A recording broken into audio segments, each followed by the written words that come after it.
Hi everyone, I would like to share with you some thoughts on the character of God today.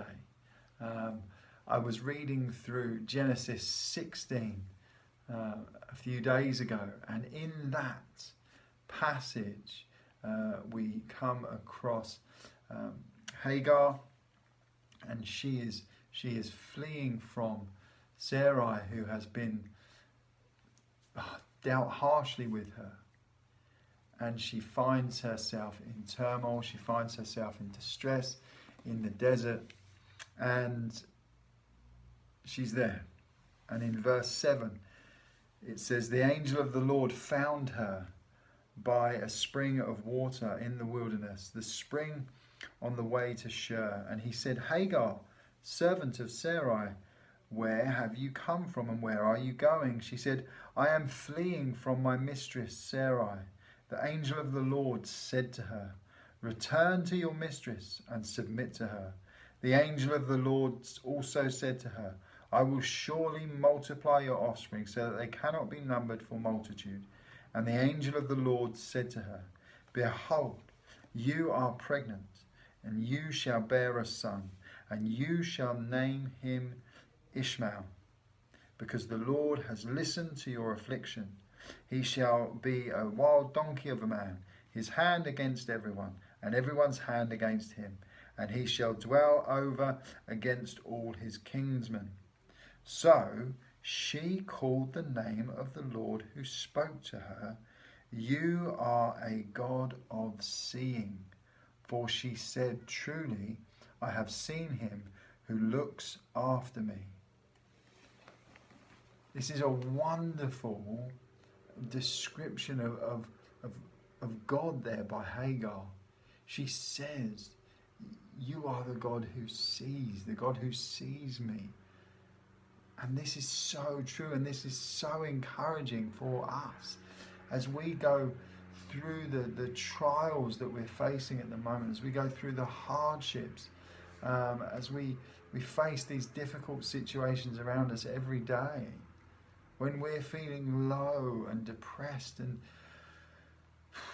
just really a bit beaten down and downtrodden, we can remember that God sees us in our affliction. God knows what we're going through.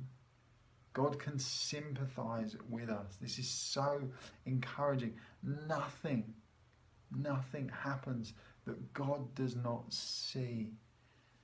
And this is so comforting to know that God understands, that God sees us in our affliction.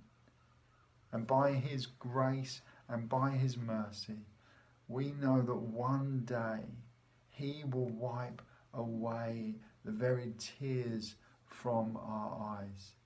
When we stand before him in his presence, he will wipe away those tears. He will sympathize with us because of the trials and the tribulations we've faced because of our faith in him. Because of the trials we faced in this life, he will wipe away every tear because he sees. This is so comforting, but it is also very sobering because God also sees the other side. He also sees our sinfulness. And we must never forget this, that God sees the very intention of our hearts. There is nothing that God does not see. And that was really eye-opening, just to remember these things about the character of God. That God does see everything. He sees every pain, every turmoil, every distress, every discomfort. He sees all that. But he also sees our sin. And we must remember that. So therefore we must remember to come in repentance and in faith to God, to ask for forgiveness. We must never think that we can get away with sinning.